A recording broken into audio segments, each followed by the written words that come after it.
Impact comes from behavior. It comes from somebody doing something differently. The behavior map is your chance to lay out exactly who has to do exactly what differently, all the way to impact. The way I see this is a behavior map is essentially the humans do stuff part of a theory of change, because a theory of change is kind of useless unless people do stuff. So scrap all the other stuff, we'll just do the behavior bit. This is just kind of physics. It's like this goes to this, goes to this, goes to this, and if you don't like that last step, you know, tough shit. It's physics.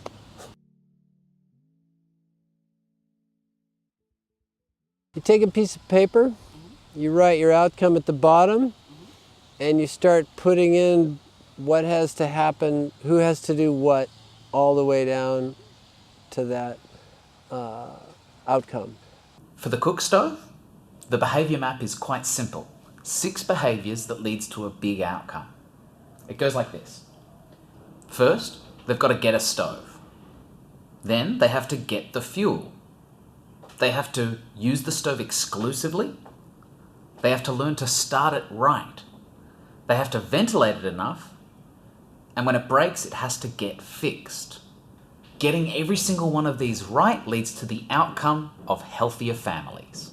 It's actually really hard. People haven't thought all the way a lot of the time. And they leave obvious stuff out. Farmers do X, dealers do Y, magic happens, incomes increase. I had a guy once who wanted to end genocide in the Sudan. And his idea was corporate divestment to drive an end to genocide in Sudan. He had all this very convincing way of getting companies to divest in their investments in Sudan. Very persuasive, he was a good salesman, etc. And so we said, okay, let's make a behavior map that has, you know, bad guys quit doing bad stuff down here, right? And companies divest here. Okay, what happens? He resented the notion that, wasn't it obvious? You know, why should I have to, I can't do anything about these things, so why should I even include them? And I don't think I ever persuaded him that that was too many magic boxes between this and this.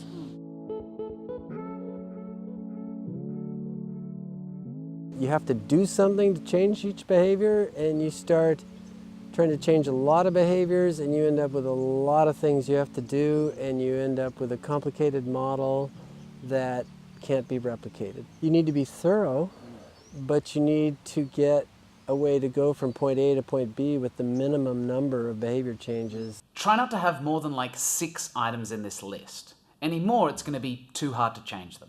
Some people, they could list 20 and be super useful for them because they could very easily then start stripping away the ones that aren't that important. And other people, it would just be a recipe for endless complication.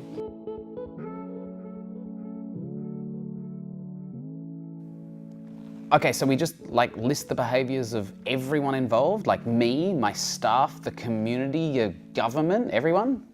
What we like to say is, you list the behaviors only of people you can't fire. In other words, if you can manage them directly and compensate them directly and all that, they don't belong in a behavior list. That's you. That's your organization acting upon them. What you were talking about is people out in the external world who you're going to have to do something about. Ah, so it's just the behaviors of the people directly involved in the intervention so that it will actually happen. This is the task at hand, is changing these. And so a lot of people have never laid them out at all. A lot of them have never connected the dots all the way to impact.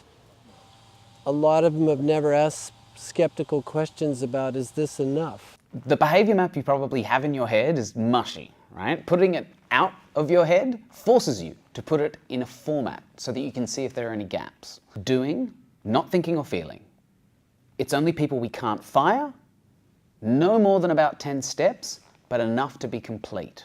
This is a bit like the Lean canvas, right? It's like the whole process is getting stuff out of our heads and onto a piece of paper. Because if it doesn't make sense to other people via the piece of paper, no one's going to join our team or invest in us or anything like that. For almost everybody, it's it's a little scary in that you virtually always find something that you didn't think of that's not going to be easy.